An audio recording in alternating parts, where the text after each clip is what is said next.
La doctora Alisa está en vivo con nosotros para responder algunas interrogantes. La personalidad de la salud más escuchada y respetada por la comunidad hispana. Reconocida como una de las 100 hispanas más influyentes por la revista Hispanic Business. Para que nos explique un poco más, doctora, adelante. ¿Cuáles serían los 5 top saludables de la doctora Alisa? El referente de millones de pacientes. Ayudó a tantísima gente como no te puedes imaginar. Asomarse a un balcón y hablarle a muchísima gente. Podía explicar las cosas de una forma que nuestro público pudiera entender. Fue querida, respetada y admirada. Siempre supo lo que quería hacer. Muy bondadosa. Lista en todos los sentidos de la palabra. Doctora Alisa, un legado de vida y salud. Doctora Alisa, ¿listísimas? Listísima. Su infancia y su vocación por la medicina. Esta historia comienza en la Ciudad de México, en la década del 50.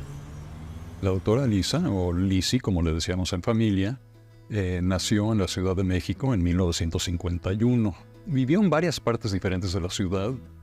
Alisa Lifshitz creció en el seno de una familia pequeña de inmigrantes judíos.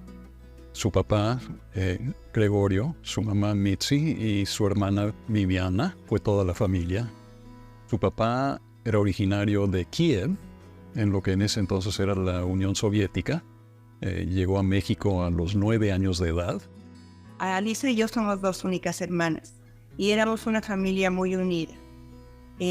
Nos llevábamos las 2 muy bien, tanto con mi mamá como con mi papá. Nos gustaba a las 2 mucho bailar y organizábamos muchos eventos de teatro y de baile en nuestra casa. Por supuesto que no era nada profesional y era muy infantil lo que hacíamos, pero nos divertíamos muchísimo.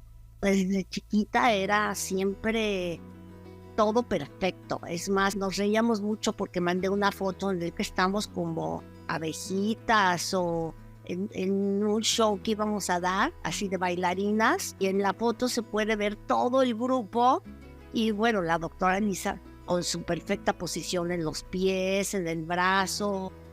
Stella Snyder es una de sus grandes amigas de la infancia, al igual que Maggie Rechkeman, que recuerda algunas anécdotas de pequeñas. Entonces veníamos en el camión de la escuela juntas y una vez me bajé yo del camión porque veníamos platicando y echando relajo, como se dice en México. Y yo me fui caminando para atrás diciendo así, y había una alcantarilla abierta y me caí, pero quedó con la pierna para afuera. Bueno, todo el mundo se desmayaba de la risa, pero ella por supuesto se bajó del camión a ver si estaba yo bien, porque eso era más importante que nada para ella.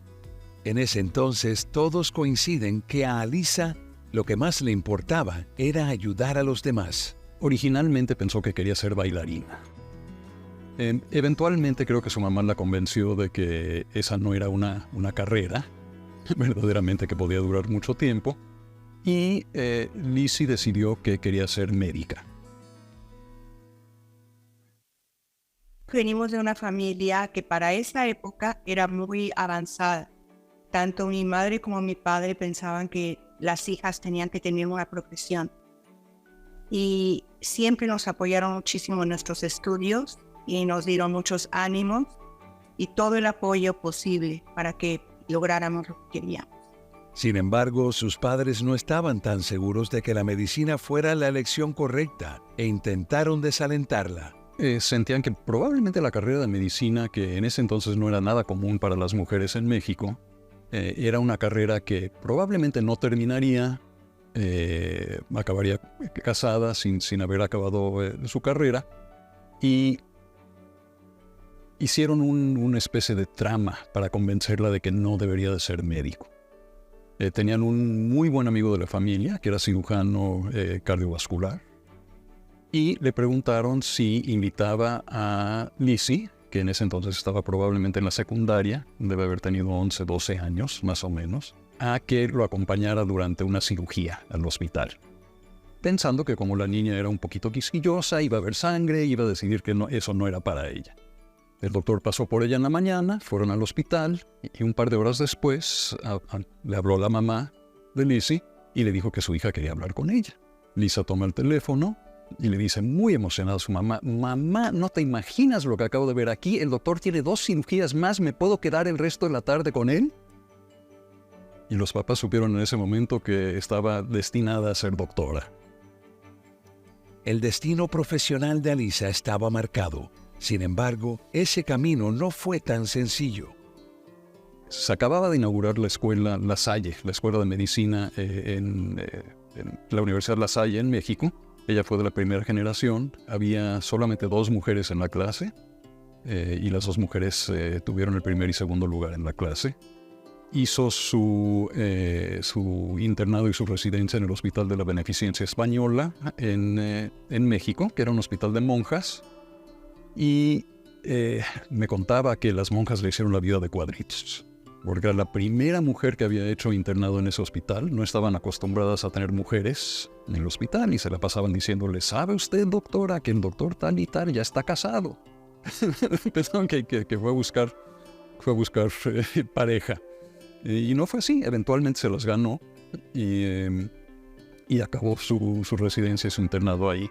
Ahí es donde conoció al doctor que fue su mentor verdaderamente. Recuerdo que la conocí, probablemente era el año 1975.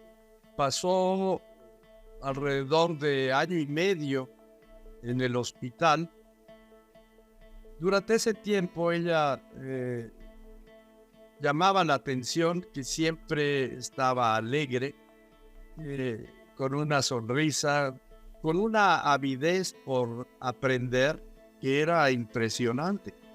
Me llamaba la atención la gran empatía que tenía y bondad para los pacientes. Los pacientes la querían mucho, era desde luego muy estudiosa y siempre colocaba al paciente primero que nada. Voy a hacer todo lo necesario para resolver el problema del paciente que estoy atendiendo. Y de ahí, posteriormente, continuó su entrenamiento en Estados Unidos. Ella optó por ir a Nueva Orleans, en donde hizo 2 especialidades.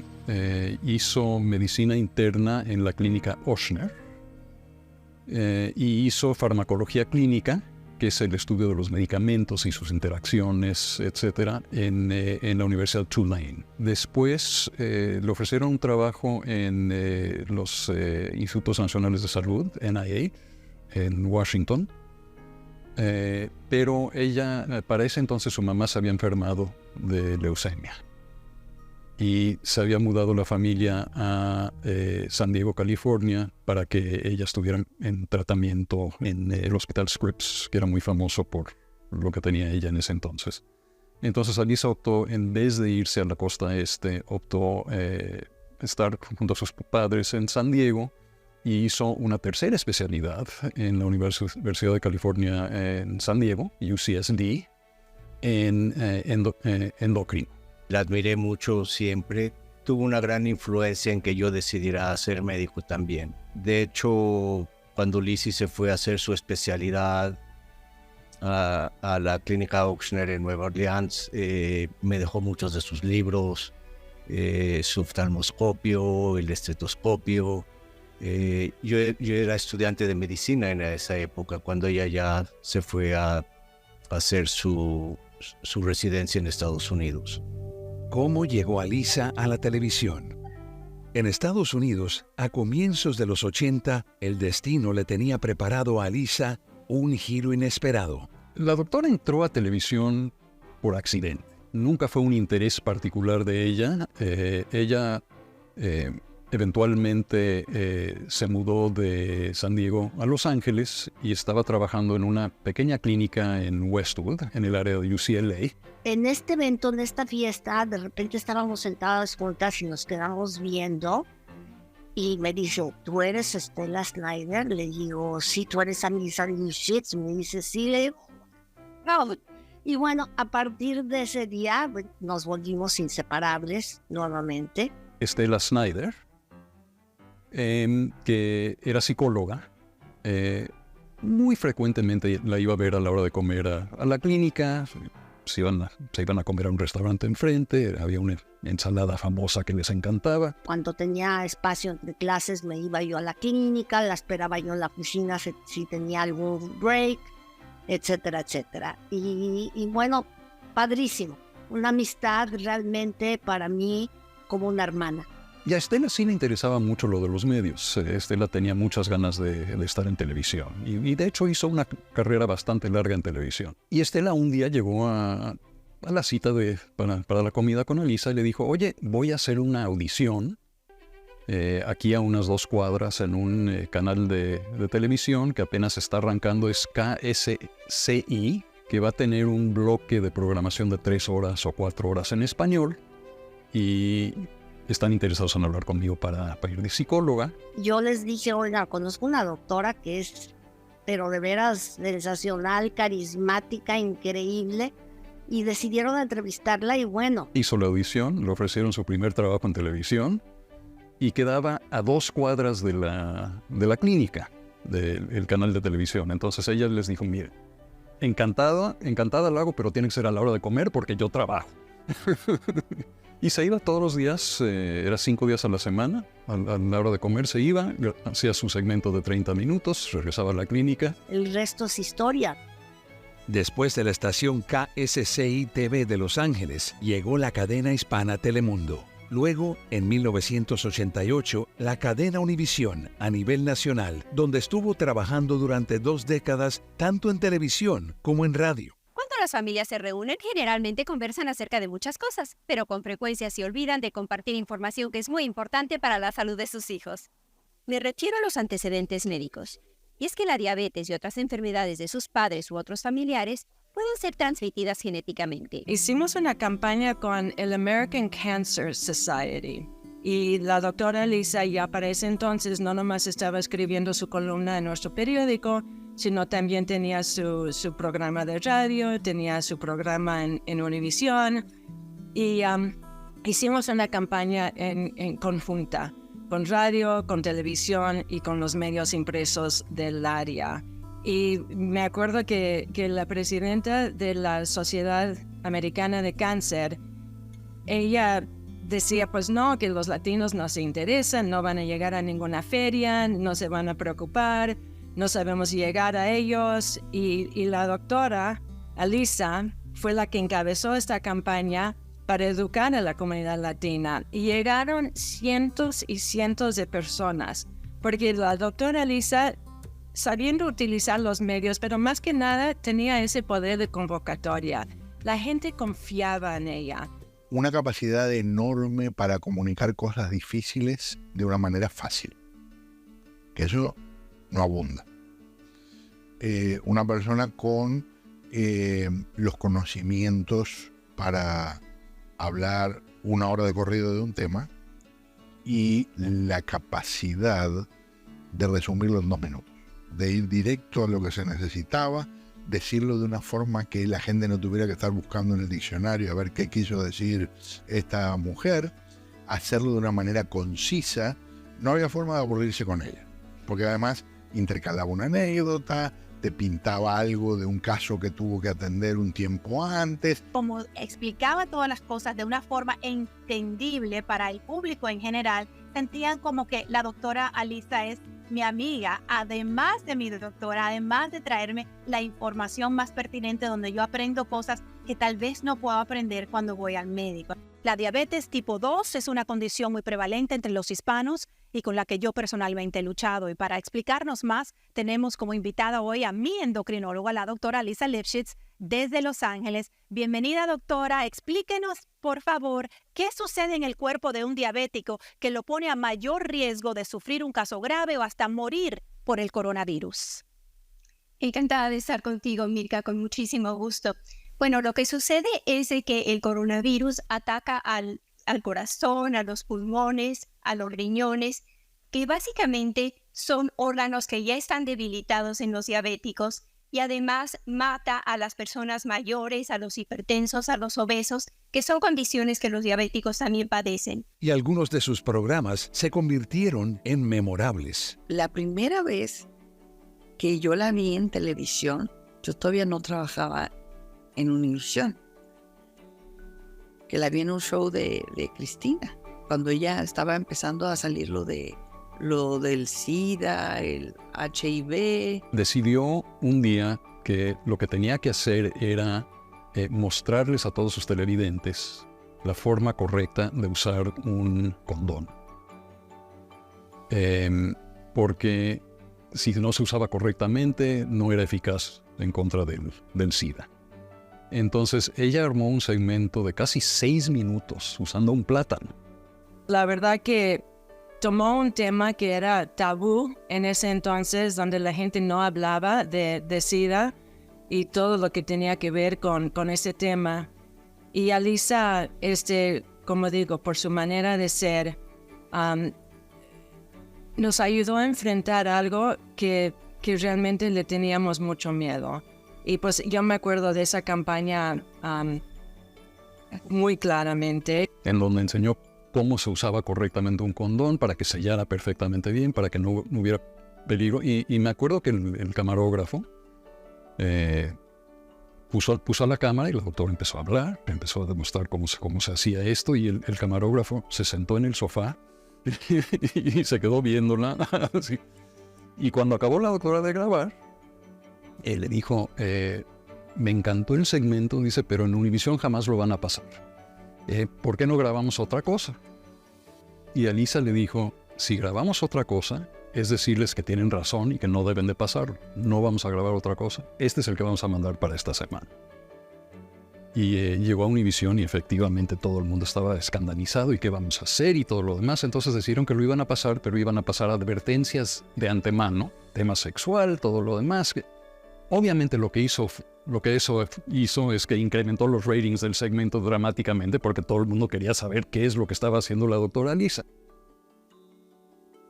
Recuerdo que cuando lo vi me impactó muchísimo y se fue viral y nunca se me olvidó su rostro porque lo decía con un profesionalismo. Lo que ellos pensaban que iba a ser un escándalo verdaderamente fue un gran éxito y verdaderamente llegó a mucha más gente de lo que ella esperaba. Y fue uno de los momentos en donde ella verdaderamente se sintió orgullosa de que estaba ayudando a una comunidad. Deseándole que tenga un año nuevo saludable y feliz. Desde Los Ángeles para Univisión, soy la doctora Alisa.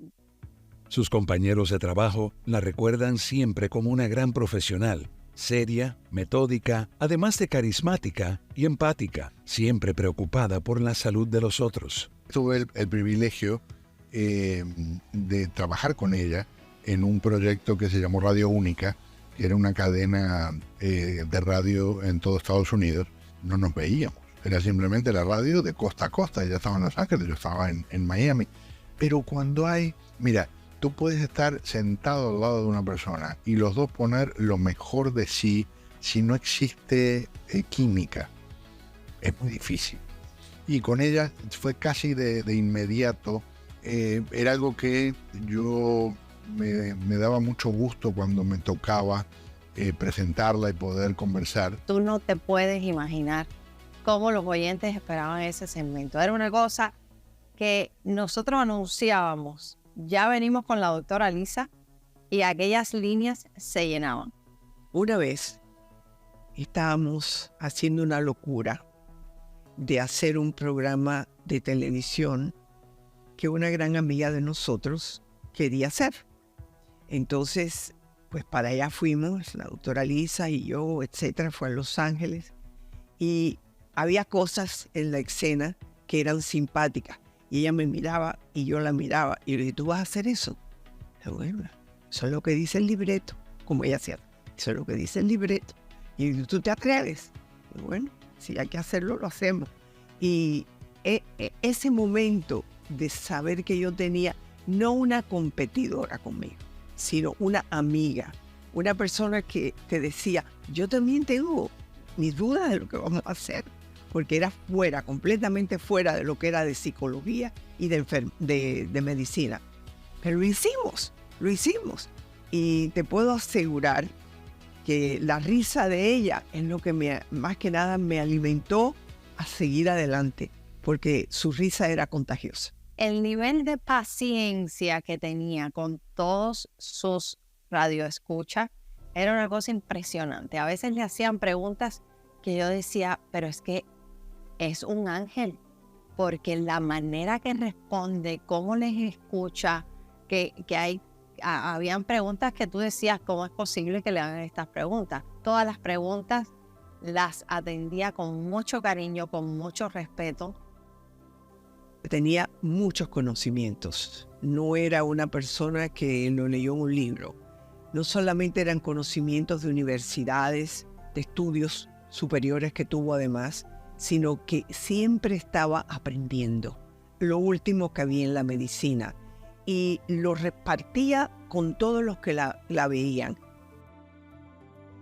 A veces me quería matar porque ocurría un breaking news y yo la llamaba al consultorio.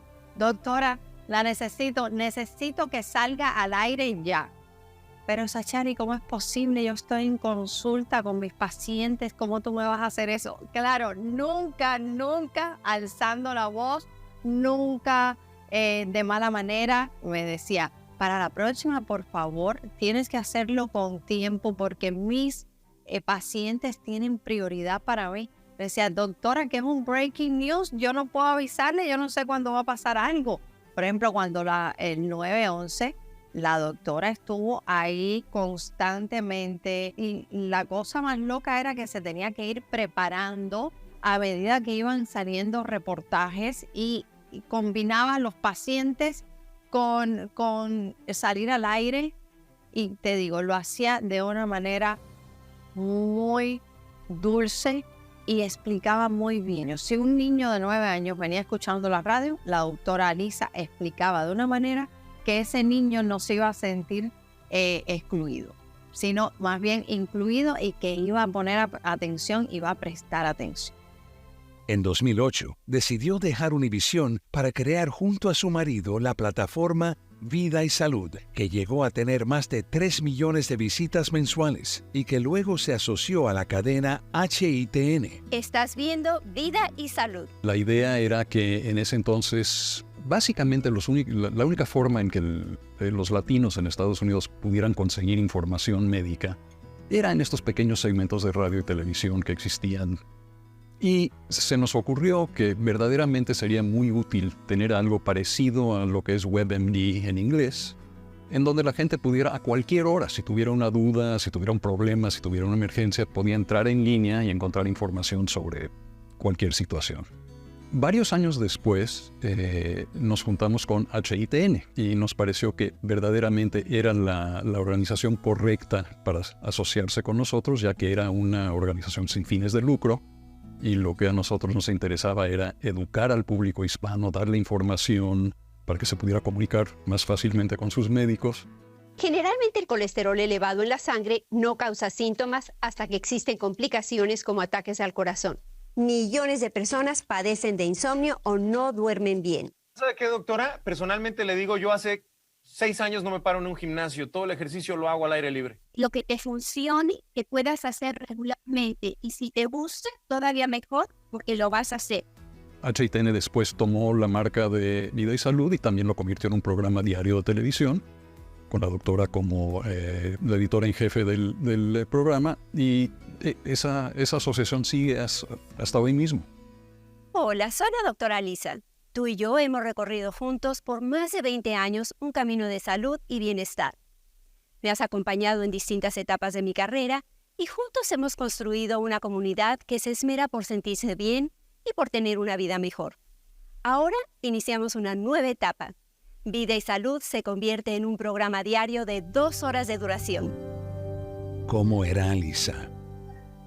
Tanto sus colegas, amigos como familiares están de acuerdo. Alisa era una persona única.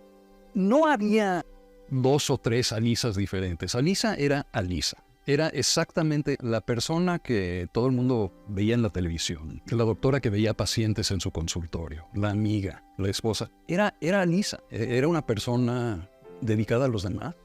Mucho más interesada en el bien de los demás que en su propio bien. Inteligente, cómica, con muchísima compasión. Era una persona que sabía escuchar.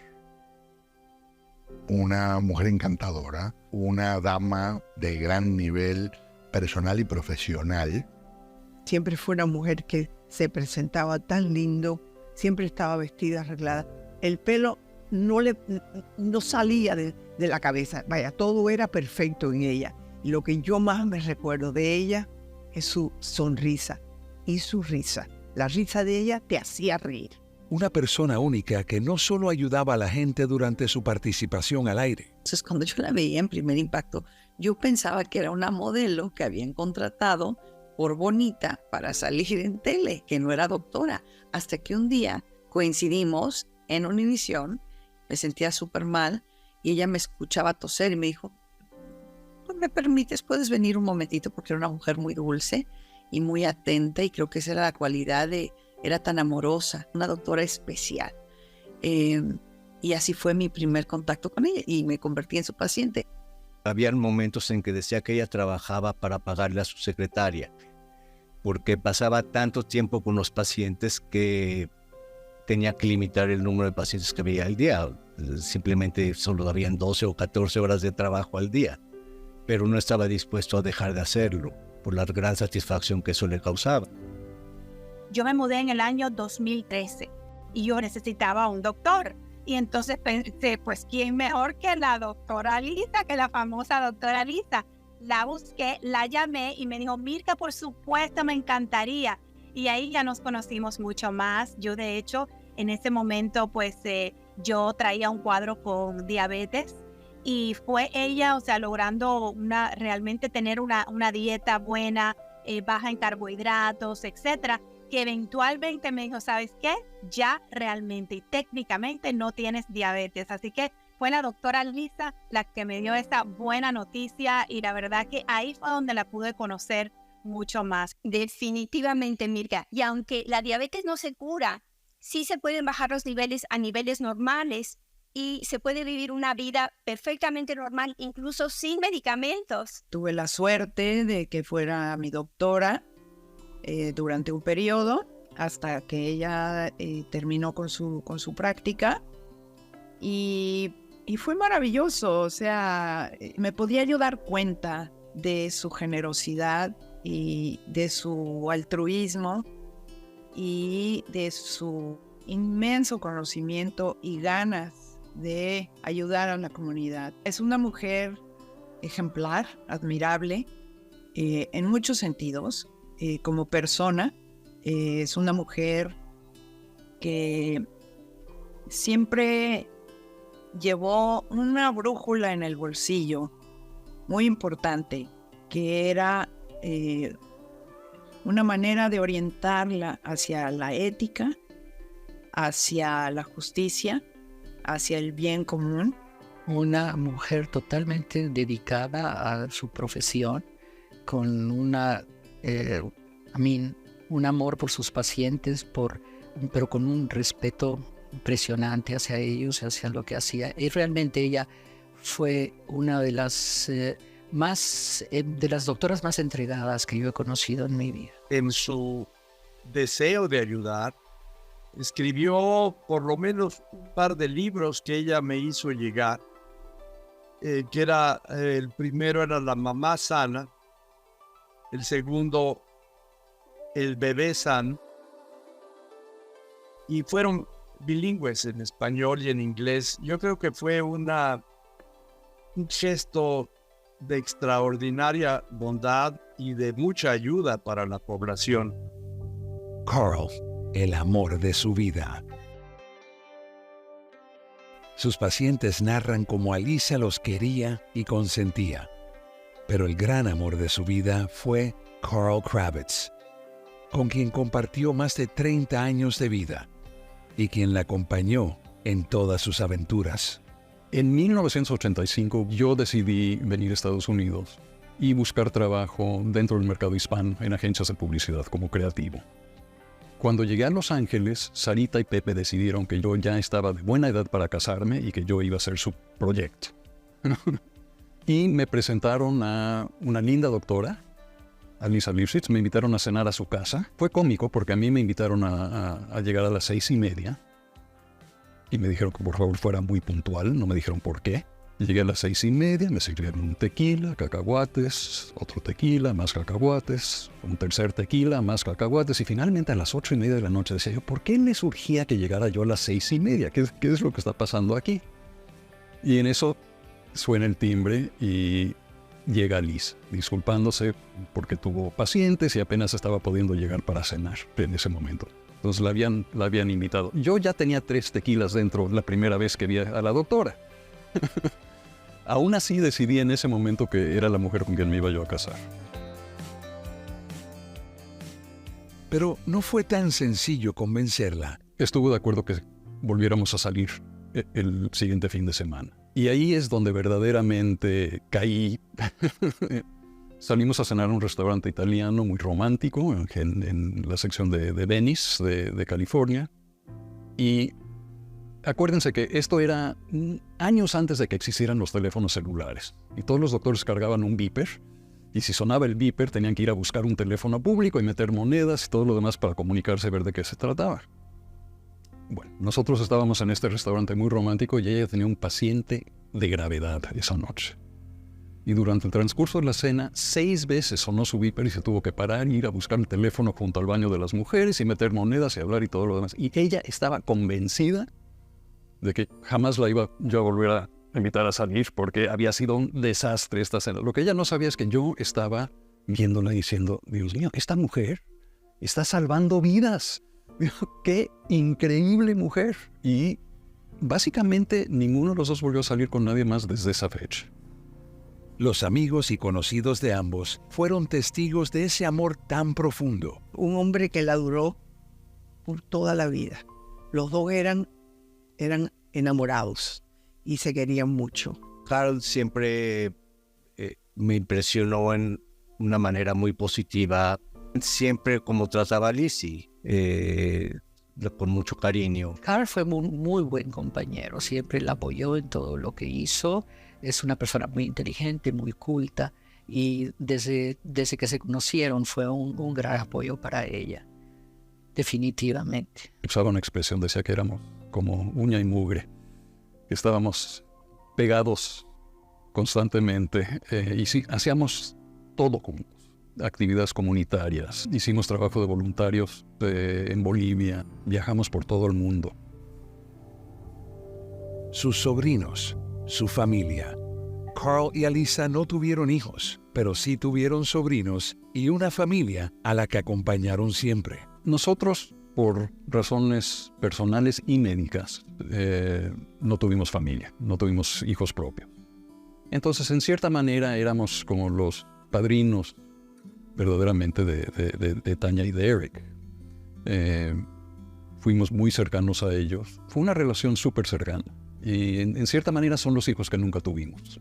Mis hijos adoran a Lizzie, siempre desde chiquititos la han querido muchísimo, la admiran muchísimo como mujer, como tía, como hermana, y siempre ha tenido un papel súper importante en nuestra familia. De niña yo vivía en San Diego y mi tía Lisa en Los Ángeles. Y aunque no vivíamos en el mismo lugar, la visitábamos muy seguido. Y me acuerdo que cuando nos íbamos manejando a Los Ángeles, mi hermano y yo estábamos tan impacientes de llegar, que el momento que llegábamos a ver en Los Ángeles, empezábamos a hablarle al mismo tiempo, ni nos podíamos aguantar para tomarnos turnos. Y nos tenía que decir, ok, primero uno y luego el otro, porque teníamos tanto que queríamos compartir con ella. Y siempre llegar a su casa era como llegar a un museo. Le fascinaba viajar y tenía fotos increíbles de los lugares que había viajado y siempre traía de regreso cosas interesantes de sus viajes. Entonces, visitarla era como visitar otro mundo. Pues cuando era chico siempre le gustaba llevar a mí y a mi hermana a pasear por Los Ángeles cuando nos quedábamos con ella. Pues como lo veía es de que pues era como una segunda mamá para mí y era la mamá divertida, ¿no? O sea, era la que me llevaba a pasear a los lugares que nos gustaba pasear. Un viaje que recuerdo especialmente fue un viaje que hicimos mi familia y mi tía Lizzie y mi tío Carl, y fuimos todos a Italia.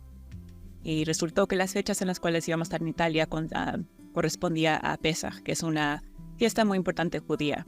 Entonces nos tuvimos que pensar cómo vamos a celebrar Pesach mientras estamos en este viaje. Y me acuerdo que pues entre todos como que inventamos nuestro propio seder para celebrar Pesach en un restaurante italiano en Italia. Definitivamente no fue el servicio más tradicional, pero fue una experiencia muy especial. Una palabra que creo que más representa mi memoria de ella es cariño.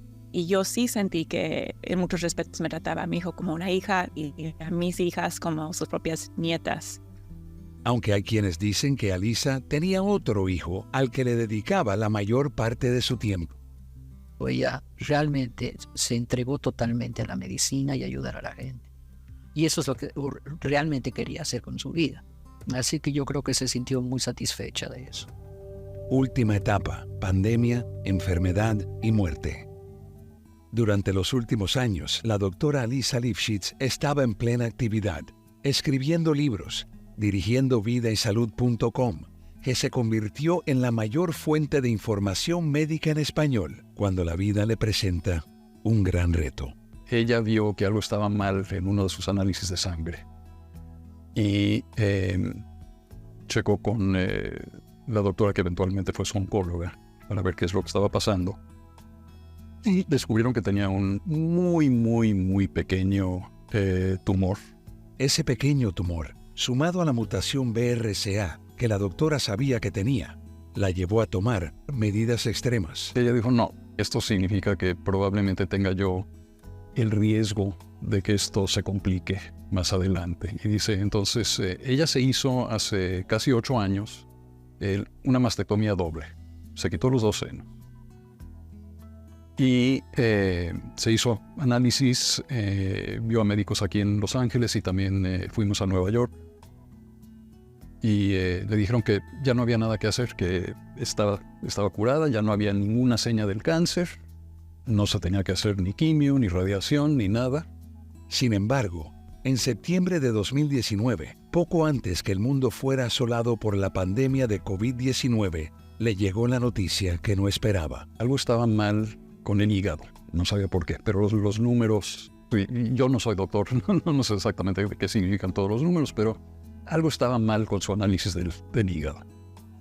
Volvió a ir con la oncóloga, le hicieron escáneres y descubrieron que su hígado estaba 100% invadido de tumores de cáncer de seno. No era cáncer de hígado, era cáncer de seno.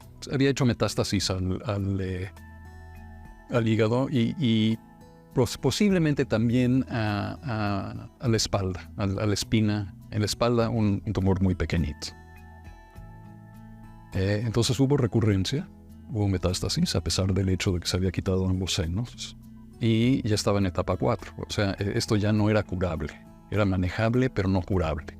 Así fue como Alisa decidió retirarse de su consulta y del trabajo y prepararse para lo que tuviera que llegar. No les avisó a sus pacientes por qué, les dijo sencillamente que se estaba retirando, ya era hora de jubilarse, y se preparó para empezar la quimio. Empezó la quimio y pegó la pandemia. Si contraes el nuevo coronavirus, es importantísimo que hagas lo siguiente. Permanece en tu casa excepto para ver al médico. Evita el transporte público. Si es posible, quédate en un cuarto separado y usa un baño separado. Nosotros básicamente nos pasamos aquí, en este departamento, nuestro hogar. Nos pasamos 3 años sin salir del departamento, excepto para ir a sus citas de quimioterapia y a otras citas médicas. Se estaba cuidando muchísimo, porque como no tenía defensas, olvídense de traer al COVID a la casa, ni siquiera quería traer una gripe, pero por el estilo, cualquier tipo de infección podía ser fatal. A Lizzie le fue muy difícil la decisión de retirarse. Yo creo que si ella hubiera podido, hubiera seguido trabajando hasta el último día. Tristemente por COVID no lo pudo hacer. Solamente su familia más cercana supo lo que ella estaba viviendo, y fue ella misma quien les informó de la situación. Fue un día muy triste y no me gusta recordar. Me llamó por teléfono y me dijo que me tenía que decir algo importante, y con el tono de su voz inmediatamente me di cuenta de que algo malo estaba pasando. Y fue cuando me dijo que tenían cáncer. Desafortunadamente, la última etapa de su enfermedad coincidió con COVID, y eso fue un impedimento para poder reunirnos más a menudo. Me hubiera gustado pasar más tiempo en persona con ella, pero debido a las circunstancias tuvimos que mantener la distancia, pero hablábamos diario por teléfono.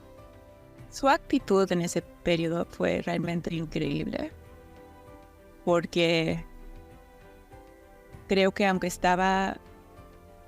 ella era la paciente, en ciertos respetos sentí que también tenía que ser la doctora. Ella era la que nos tenía que explicar a nosotros lo que estaba pasando y ponerlo en contexto. Y la verdad pues lo confrontó todo ella en una forma que requería mucha fuerza. Entonces, creo que eso lo hizo más fácil para nosotros. Mientras tanto, sus amigos, sus pacientes, sus colegas desconocían lo que ella estaba viviendo. Ella quería ser recordada en sus mejores momentos y no en sus peores momentos. Quería ser recordada no como la paciente, sino como la doctora. No como una persona merecedora de lástima, sino como una persona de fortaleza que ayudó a otra gente en sus momentos difíciles. Y básicamente lo mantuvo privado, personal. Yo no tenía ni idea. Me cayó como un rayo. Me quedé helado. Y entonces cuando me entero que además fue el enemigo contra el que ella luchó tantos años para ayudar a otras personas. No me enteré desde el principio de su enfermedad. Me fui dando cuenta por los silencios, porque nosotros por lo menos una vez al año nos comunicamos. Yo me imagino que ella también se cerró, porque tienes el tratamiento, tienes cómo te sientes, y una persona como ella siendo privada, no debe haber sido fácil comunicárselo a muchas personas. Nunca supe que la doctora Lisa sufría de cáncer. Fue Carl el que dijo que unos días antes de que muriera, me quiso llamar para avisarme y honestamente me siento triste que no me pude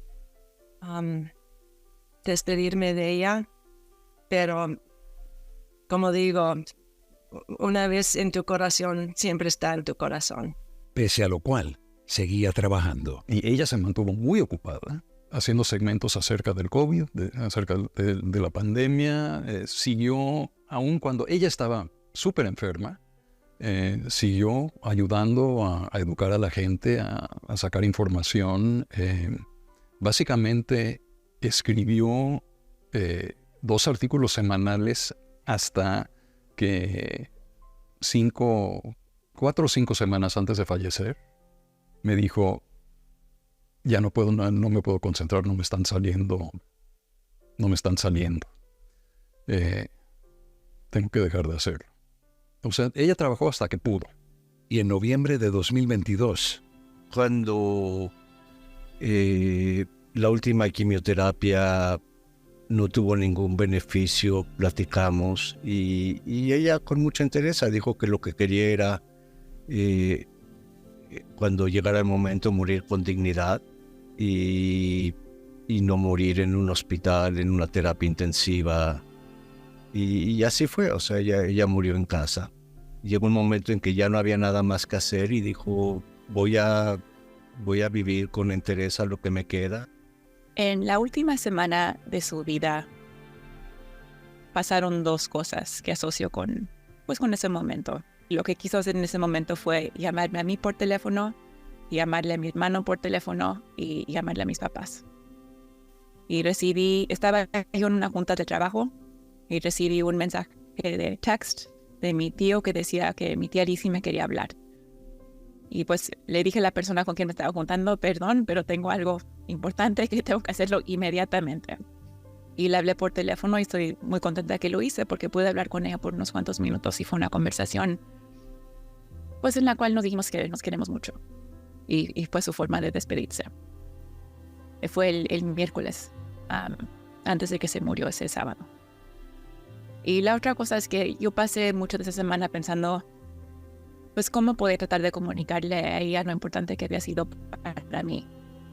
Y realmente no hay nada que podía hacer que era pues a la escala de lo que quería comunicarme, pero le hice un video. Encontré todas las fotos que yo tenía de básicamente de toda mi vida, todas las fotos que podían conseguir de una forma digital. Y le hice un video con música, con todos esos videos. Y realmente mostraba que había tenido momentos muy especiales conmigo en todas las etapas de mi vida. En mi boda, cuando nacieron mis hijas, cuando me gradué de la universidad. Y así con muchos momentos muy bonitos.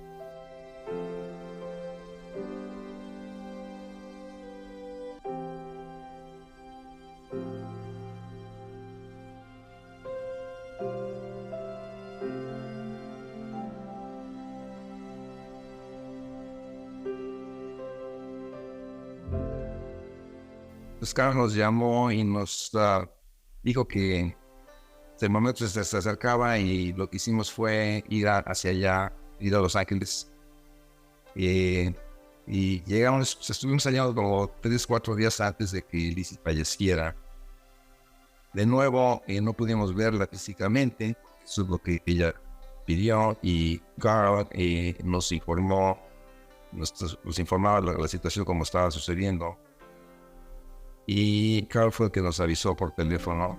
Una llamada que nunca voy a olvidar. Me llamó y me dice, Lizzie acaba de fallecer. O sea, me enteré en 5 minutos, antes, menos de 5 minutos de que había pasado. En un momento dado se habían acabado todos los tratamientos normales, la pusieron en un tratamiento experimental y se hizo un tratamiento y se quedó sin glóbulos blancos, o sea, sus defensas totalmente desaparecidas. Lograron volver a subir los glóbulos blancos, le dijeron vamos a hacer el segundo tratamiento y dijo no, ya. En este momento ya llegamos al punto en que los efectos secundarios son peores que alternativa, que es básicamente mantenerme cómoda hasta que me muera. Y le dijeron que tenía de 3 a 5 meses, duró 5 semanas.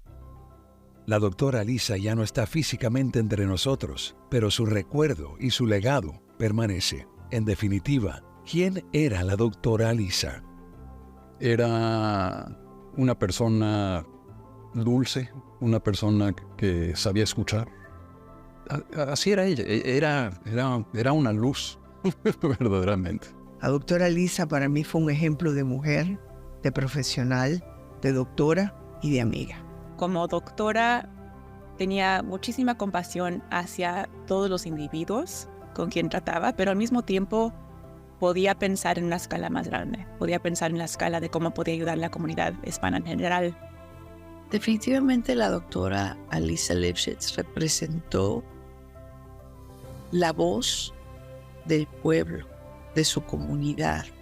Siempre estuvo con mucha empatía, sintiendo el palpitar de esta comunidad que necesita mucha ayuda. Este pueblo latino ha perdido una persona, una defensora, una campeona para la gente pobre. Fue alguien que quiso no nomás tener una carrera como médica, sino usar todos sus conocimientos para mejorar la situación de salud de nuestra comunidad. Pues yo creo que todos podemos aprender de esa vida que dedicó su todo para la comunidad latina en los Estados Unidos. Y que en paz descanse, Alicia, nuestro ángel.